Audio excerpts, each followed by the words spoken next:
Okay, so the central theme of this movie, it's not a new one. Basically, a single guy doesn't have any food in the house, doesn't know how to cook, is trying to be responsible for this young kid, not doing well at it.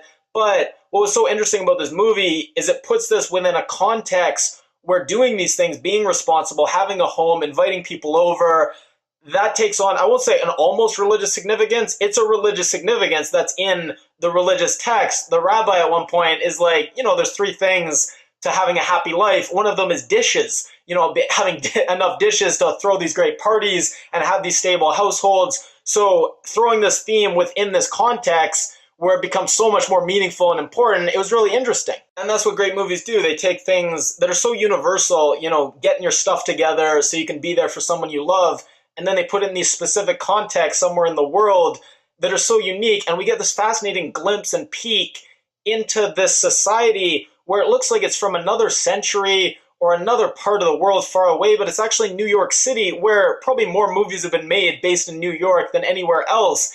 And we see a society where there's no private religion. Like, religion is completely public. It infuses every aspect of life, the dress, the manners, the ethics, completely different than, going to church once a week on Sunday. No, religion dominates life. And we see things that, are so shocking, a religious leader ruling on family disputes. We see, women not being able to drive. And we just see this foreign context, and then that pairs it with this, universal story, and it's great. And within this culture, where family and stability is so important, we see marriage having nothing to do with love whatsoever and being this purely functional thing that helps support the good of the society in creating these stable families. And obviously it's a spectrum, different people fall in different places on how much they think love is important in marriage.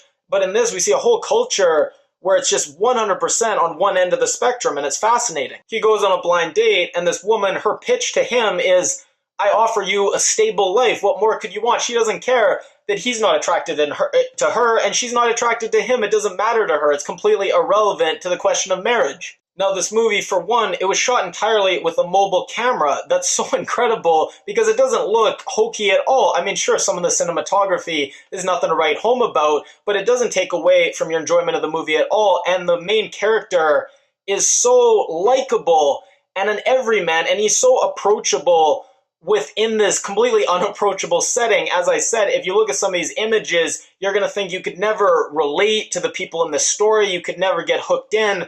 But the main character does such a good job of being likable and being relatable. And the movie was shot on a mobile phone, and there are no professional actors. It's all just ordinary people from this community. And I think it works to the movie's advantage because you don't feel sometimes like you're watching a film. You don't feel like you're watching a documentary. You feel you're just a fly on the wall watching this ordinary guy struggling and trying to do the right thing and struggling to live within this confining environment he finds himself in.